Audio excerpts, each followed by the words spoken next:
Voices 5, the official podcast network of DILG Region 5. May problema? May tanong? In case lang hindi mo alam ang gagawin, nandito kami para sa'yo. In case lang, powered by Voices 5, the official podcast network of DILG Region 5. Muli tayong nagbabalik para sa episode 2 ng In Case Lang na kung saan pag-uusapan natin ang rules on venue. Na ito naman ay nakapaloob sa Section 409 ng Local Government Code of 1991. Upang mas maintindihan, maaari nyo pong pakinggan ng episode 1 ng aming pilot episode ng In Case Lang, kung saan tinalakay natin kung nakapaloob ba sa jurisdiction o authority ng katarungang pambarangay ang reklamo ng complainant. Kaya naman, in case lang na mayroon na ng jurisdiction ang lupon, saang barangay ba pwede mag-file ng reklamo? So ayan, muling nagbabalik. Kasama po rin po natin ang ating resident host, Attorney Ian Kenneth B. Lucero Seso 4. Magandang araw po ulit, sir. Magandang araw, Jess. So sir, sa ating previous episode na pag-usapan natin if the three elements kung saan kailangan siyang ma-check, checklist ba, clearance ba na masuffice if pasok ba siya sa jurisdiction ng katarungang pambarangay ang reklamong inihahain, of course, sa lupon. So of course, na pag-usapan po na sa mga listeners natin dyan, maaari nyo balikan ang episode 1, na pag-usapan doon na bago tayo pumunta sa rules on venue, kailangan muna talaga na i-check, yun nga, as what I've said kanina, kung pasok ba yun sa jurisdiction ng katarungang pambarangay. So we have parties are natural persons or individuals. Ulitin ko yung sabi ni ARD last episode na dapat humihinga pa siya. Pangalawa, residents at the parties are residing within the same city or municipality.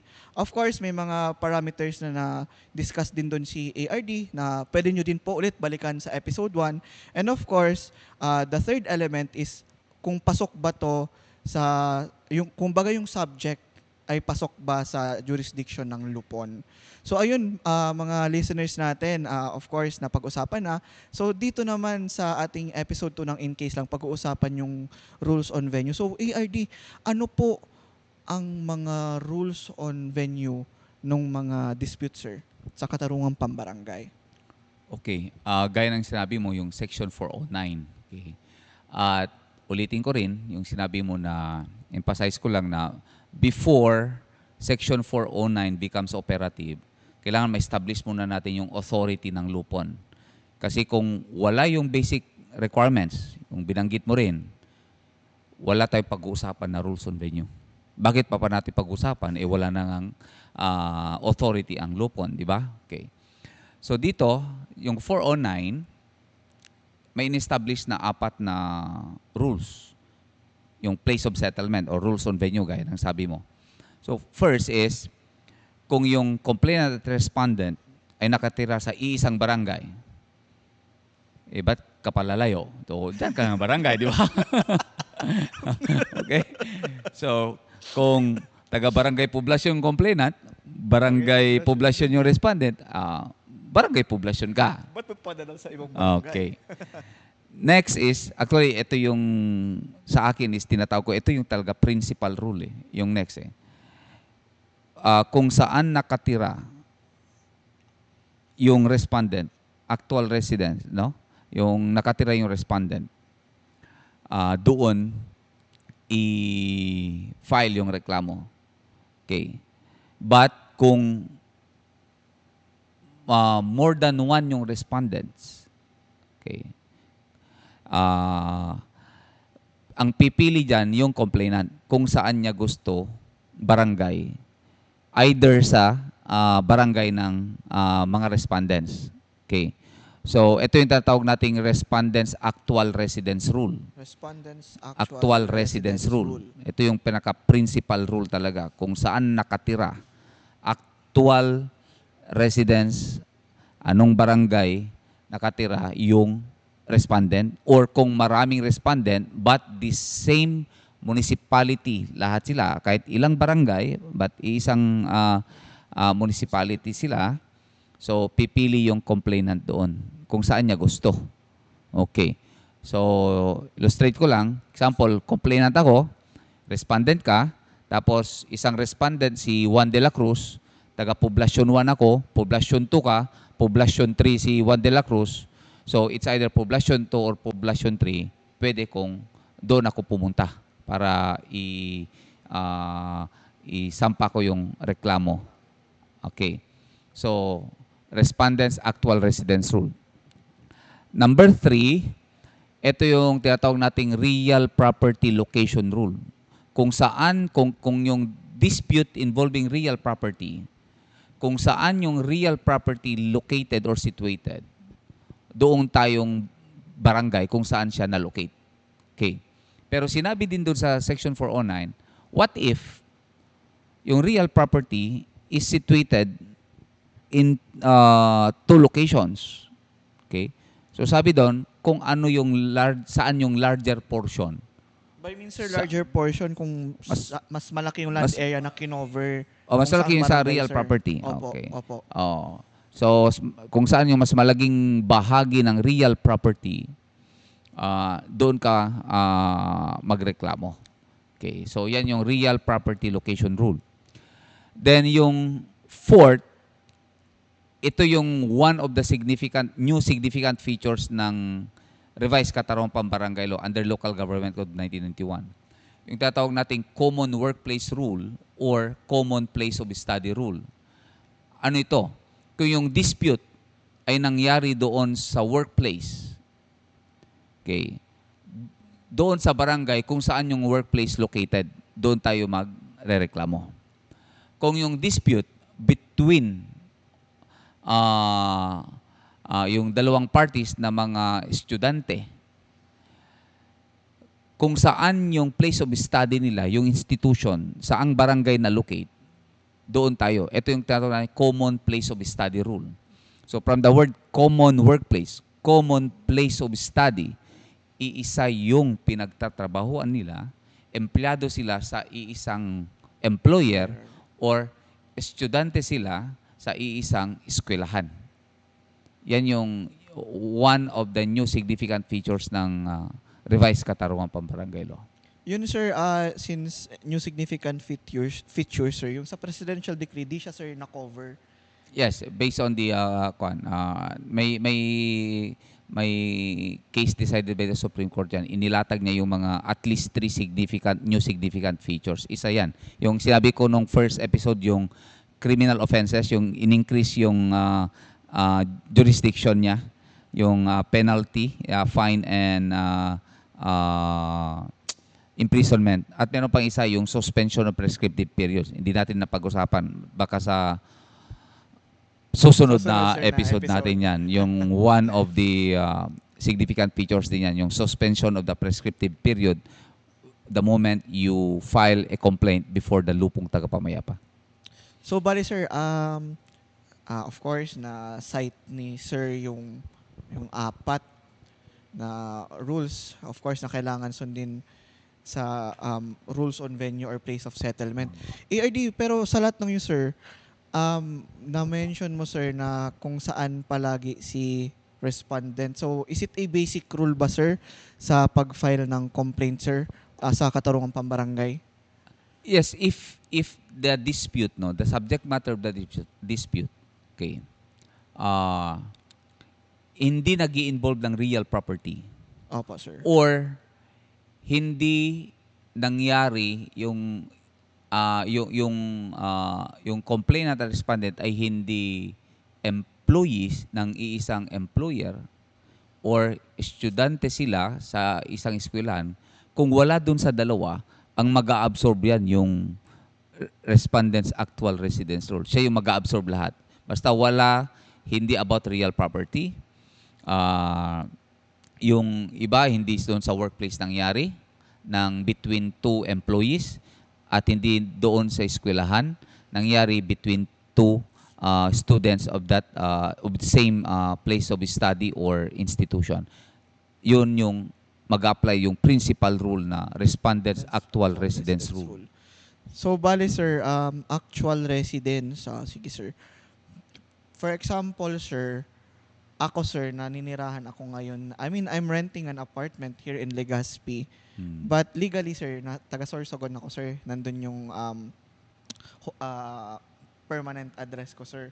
So if in case po sir na may mag-file sa akin ng reklamo man or ako mag-file ng reklamo dito sa barangay sa Legazpi, it would be considered po sir na actual residence since dito din ako sir nag-stay po sir. Am I correct po ba sir or mali ako dun sir? Baka isang week ka pa lang dito. Hindi sir, 3 years na sir, 3 years, 3 years. Okay. So, yung situation mo kung ganyan na parang weekly, Monday to Friday nandito kasi Apo, trabaho sir. tayo, di ba? Apo. Except ngayon kasi hanggang Thursday muna tayo. Thursday di naman ako sir masyado umuwi ng bahay. Okay. So Saturday, Sunday nandun ka sa Sorsogon, Sorsogon. sir. Okay. Apo. So yan yung parang regular na ginagawa mo, di ba? Apo sir. So, yung situation mo parehas sa case ni Garces versus Court of Appeals, yung dinesidean ng Supreme Court yan. Sabi doon is, ang rene-require ng KP is the actual residence, hindi yung legal residence. Yung binanggit mo na legal residence mo doon sa, yung permanent mo talaga is doon sa Sorsogon. But physically, or physically residing ka dito sa Legazpi sa 3 taon, matagal na. So yun yung ginagawa mo regularly. So parang magkapares kayo ng facts noon sa Garces versus Court of Appeals kasi yung isang party is nangungupahan, may apartment siya sa Manila. Monday to Friday nandun siya nagtatrabaho, yun na yung regular niya, patagal na. Then Saturday, Sunday, weekend, umuwi sa Cavite. Then babalik na naman. So doon nagkaroon ng dispute, nagkaroon ng reklamo. Kaya sinabi doon is na for purposes of KP law, you are considered as actually residing in Manila. Kasi 5 times a week ka, 5 out of 7 nandito ka at ginagawa mo regularly yung pagtitira doon sa physically doon sa Manila. Kaya for KP purposes, you are actually covered or KP purposes, you are covered by the Katarungan Pambarangay Law. So ayun, at least na bigyan linaw ni ARD talaga yung doon sa actual residence. So of course, kaya natanong ko din talaga ARD para at least mabigyan din ako ng linaw din on my part regarding po doon. ARD, na-mention mo kanina, yung banter nga ng joke kanina na kung pareho kayo taga-barangay poblasyon, ba't pa kayo lalayo? Ba't pa kayo pupunta ng ibang barangay? Pwede nyo maayusin yan since pareho lang kayo ng barangay in the same city or municipality. Ngayon naman sir, medyo medyo malinaw naman sir, pag same barangay, automatic talaga sir as long as pasok sir sa Lupon. Paano naman sir, can you shed some light po sir yung different barangays of different cities or municipalities na pero yung barangays nila sir nag-adjoin each other. Yung medyo mas maganda siya sir, Okay. siguro i-expound sir. Yan yung binanggit ko rin nung first episode natin, yung exception to the rule. Kasi yung Section 408, all disputes dadaan sa barangay at ipapatawag yung dalawang parties who are actually residing in the same city or municipality. That's the rule. So one of the exceptions is yan yung kahit magkaiba sila ng munisipyo na tinitirhan or lungsod, but their barangays adjoin each other and parties agree to submit their yung differences before the appropriate lupon, pasok pa rin yan. Okay, example, ano bang boundary ng kwan? Hindi ko alam ang boundary ng example lang, municipality A, municipality B ka. Apo sir. Magkatabi sila. Apo. Tapos yung barangay ko, which is the last barangay, tapos yung barangay mo is the first barangay doon sa municipality B. Example, barangay 1, tapos ikaw barangay 1 din. Okay? Ay di kasi last ako eh. 10. Barangay 10, tapos barangay 1 ka. Okay. Tapos adjoin each other, tapos nag-agree tayo na ipapadaan sa Katarungan Pambarangay. That's the time na dadaan sa barangay. And the question now is, kasi authority pa yung didiscuss natin. Opo. Question now, saan dapat i-file? So kung ikaw yung respondent, pupunta ako doon sa barangay mo kung saan ka. Basta hindi magfo-fall basta ang dispute natin is hindi involving real property, Property, at hindi rin doon sa workplace, at yung sa place of study. Hindi yung dispute na nangyari doon sa workplace natin or place of study natin. So, papasok pa rin yung principal rule na kung saan yung respondent, doon tayo pero alam mo ba ang reason behind? Bakit doon?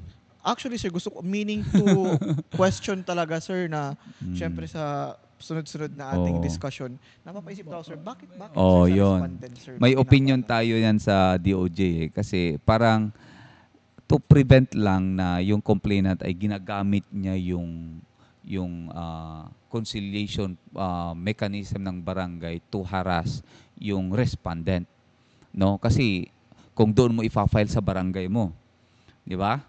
At isa rin na purpose noon is kung respondent ka, mas may influence yung punong barangay mo or yung local members mo to convince you to magkaroon ng settlement at ensure na i-comply mo faithfully yung obligation mo kung meron man, no? So meron siyang moral ascendancy or influence over you as respondent.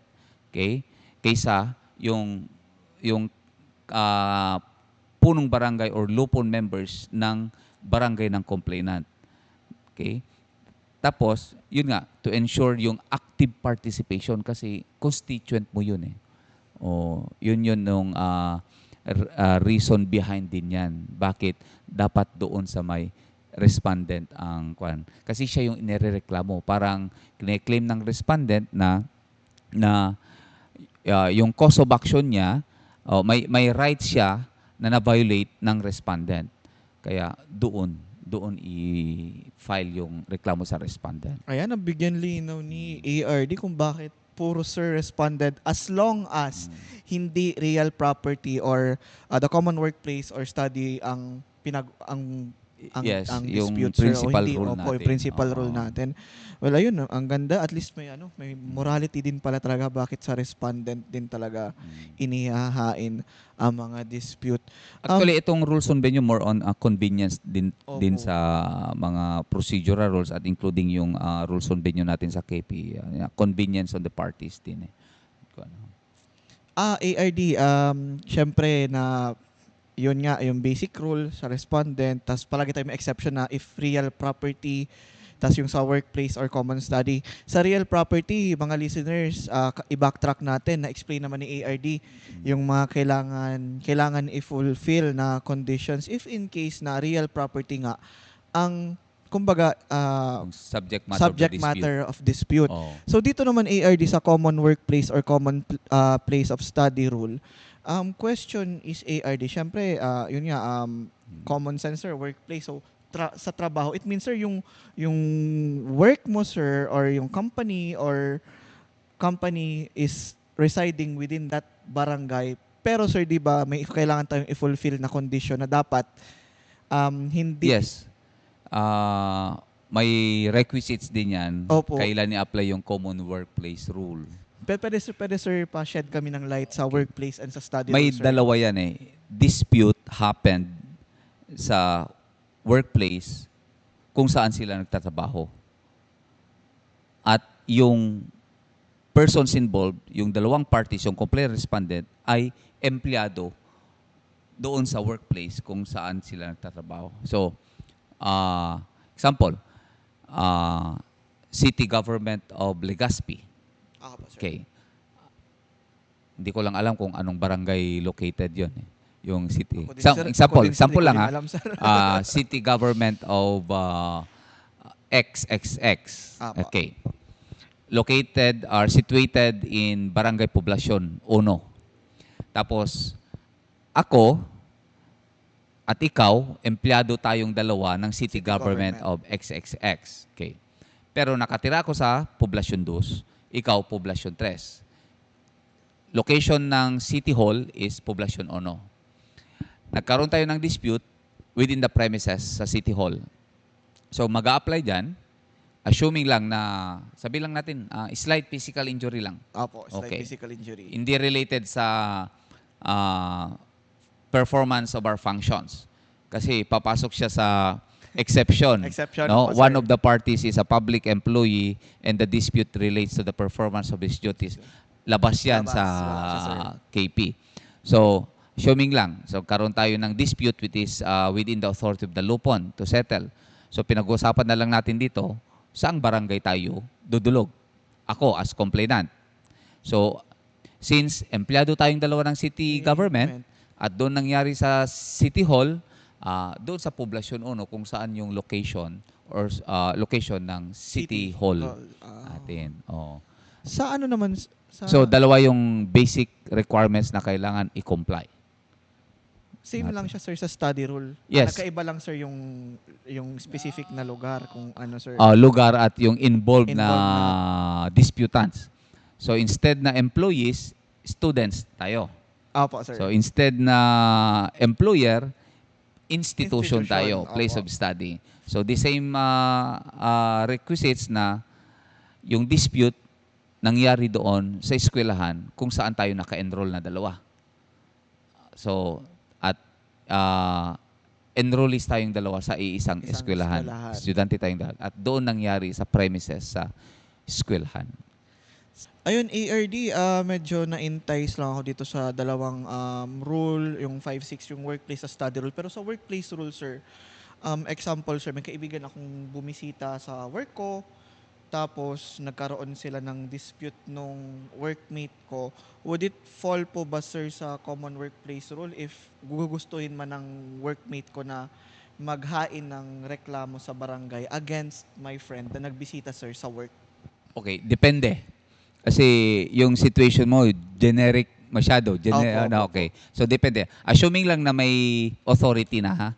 May authority ang lupon, no? So, natural person, actual resident, the same, assuming na the same sila dito sa Legazpi, then yung subject matter, pasok din. So, since sinabi mo na bumisita yung kaibigan mo, ibig sabihin, hindi siya empleyado doon sa pinagtatrabahuan mo. So, kung hindi siya empleyado, hindi mag-a-apply yung common workplace rule. So, kung venue na lang yung dinedetermine natin, place of settlement, punta tayo doon sa respondent's actual residence rule. Kung saan nakatira yung kaibigan mo within sa iisang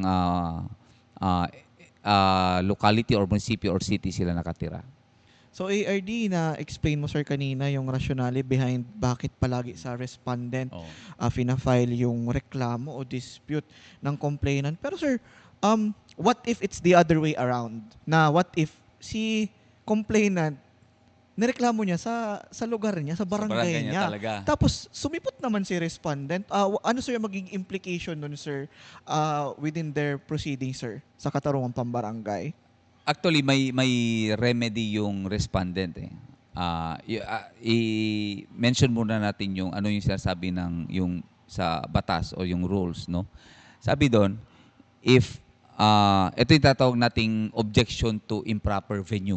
Objection to improper venue. Kasi yun nga, wala naman sa rules on venue, never na nagbanggit doon sa complainant's barangay i-file, no? So kung doon talaga sinampa ni complainant, ang sinasabi ng batas, yung respondent, pwede siyang mag-object dahil improper yung place of settlement na dapat doon sa barangay niya. Okay. But, sabi ng batas, you have to exercise that, yung karapatan mong mag-object during only the mediation proceeding. So mediation, sir, is Nung kahit sa yung barangay pa lang si Lopon Chairman. Opo. Okay? Otherwise, it shall be deemed a waiver of such objection, sabi ng batas. So kung hindi mo in-exercise yun, the right to object to improper venue during the mediation proceeding, parang i-waive mo na yung karapatan mo. So ibig sabihin, dire-diretso na tayo sa proceedings hanggang sa conciliation. At yan din yung case ni Bercede versus Hernandez na failure to object, okay, during the mediation proceeding, yung improper venue, it shall be deemed waiver on his part. Okay. So, ano mangyayari? Diretso tayo. Pero what if naman nasa within the period siya talaga? Opo, sir. Mediation Kung nasa proceeding. mediation proceeding Ano siya, dapat sir? ang mangyari? So, dapat stop the proceeding na. Wala lang further proceeding on the part of the lupon chairman. Chairman. And next na gawin niya is i-refer doon sa proper venue talaga kung saan yung barangay na dapat i-conduct yung confrontation, yung settlement proceeding. So, i-refer niya doon. May question lang ako, sir. Siyempre, kung nag-object, sir, di ba, sir, based sa episode 1, may mga araw tayong binibilang sa, of course, sa mediation proceedings. For example, sir, kung 15 days, sir, tapos nag-object ka on the 6th day, pag ni-refer mo siya, sir, sa proper barangay, sir, magre-reset ba, sir, sa first day? Or continue, sir, sa 6th day yung mediation proceeding, sir? Hindi, reset siya. Reset, balik Kasi siya, sir, yun day yung one proper agad. talaga na venue talaga. Doon din yung proper proceeding. So, pag-refer niya, then the lupon chairman, i-set na yung first conciliation proceeding yung unang araw Unang nila. araw.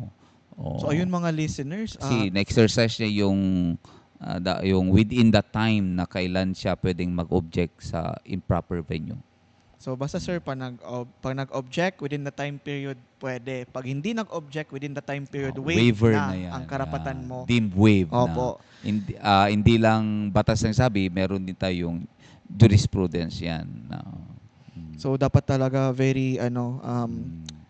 dapat talaga binibigyan din ng pansin ang place of settlement. Kasi, of course, importante din naman as what ARD had said kanina, yung, kumbaga, moral ascendancy kung sa complainant, kung Yes. maling venue pala, idudulog yung reklamo. So, ayun po, ARD, i-summarize lang natin ARD, no? Yung sa rules on venue of the dispute. So, dun pumapasok if ever yung disputes involves actual resident of the same barangay. So, kung taga-pareho barangay poblasyon, wag nyo nang papalipat pa sa ibang barangay. Actually, yung first two, pares lang respondents actual residence rule. So, opo. kaya nga, yun yung parehas lang. Kaya, basically, kung titingnan mo, 3 rules lang siya. Kasi yung 1 and 2, sir, same Parehas lang. lang kung saan yung respondent eh. Opo. Tapos Oo. yung pangatlo naman, sir, pag real property naman, and yung pang-apat naman, sir, if sa workplace Common or workplace and or common place of study rule. is place of study rule. So, ayun. Basta tatandaan natin is papasok lang yung Section 409 kung pumasok na si Section Section 408 at in relation to 410. Yung dinefine kasi doon sino yung parties, individual, nasa 410. So 408 plus 410, then papasok na yung 409. So parang ano lang siya, sir, di ka makakapag-grade 6 kung di ka na grade 5. Parang ganun lang, sir, yung ano niya. Oo. Kaya ginawang 8, 408. Mauuna kaysa 409. Huwag yung 409 pabaliktad tayo.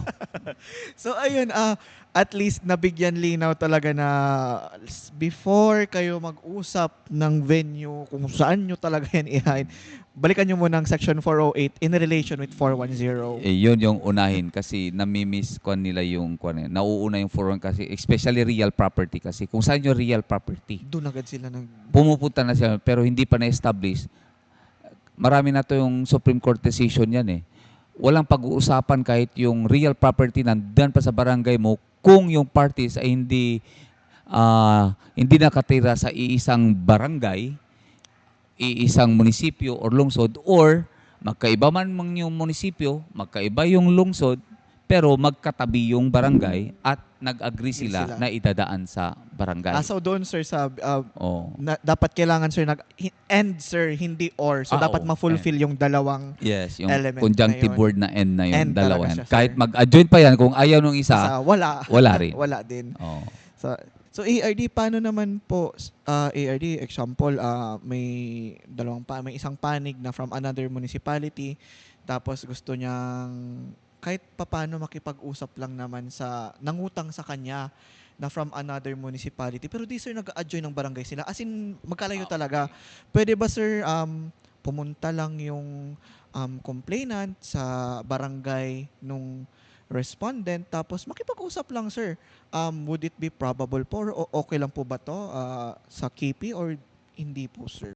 Sa akin, pwede pa rin yan, but hindi natin i-record as KP, no? KP. Na covered ng KP yan. So, hindi natin pwedeng gamitin yung mga benefits or yung mga forms ng mga KP, lahat.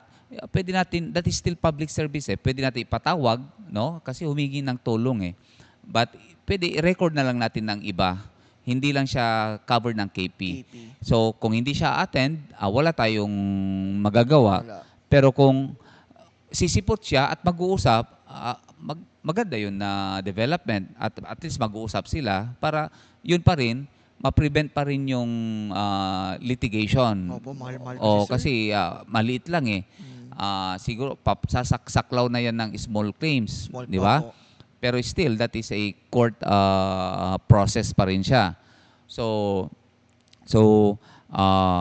pwede pa rin, basta wag lang. Kasi kung hindi, ang mangyayari kasi dito, kung hindi sila magkasundo, wala talaga, pupunta talaga sila sa court process. Pero kung magkasundo man sila, so parang private contract na lang nila yan. Sa kanila na lang yan, Oh, sir. tapos kung hindi tutupad, hindi mo pwedeng gamitin yung KP law natin na hindi tumupad, ipapa-execute. Opo. Execution na kasi yan ang susunod kung hindi non-compliance with the amicable settlement. Pag-usapan sa next episode yan. Ayan. Okay. Natingis na agad So, ni ARD yung next so, episode.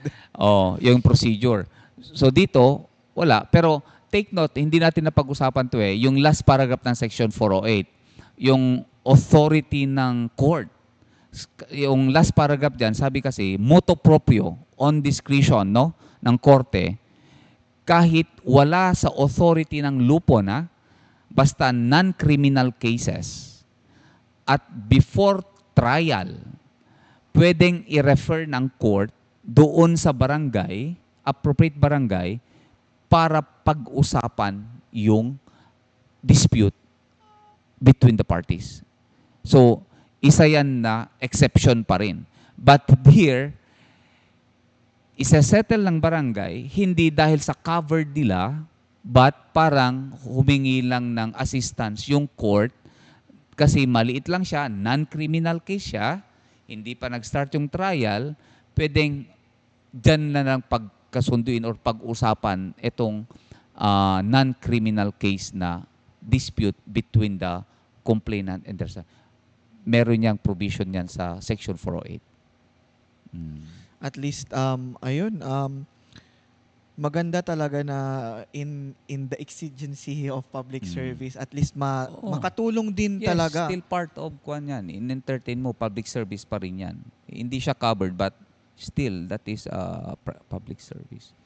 And at the same time, sir, nakakatulong din sa korte na hindi Oo, na umakyat. tulong Lalo na pa kung rin. maliit lang din naman yung Oo. dispute na pinag-usapan, especially if pera or utang, tas maliit lang. At least the same objective pa rin siya with the KP. Hindi lang siya magagamit yung mga rules doon.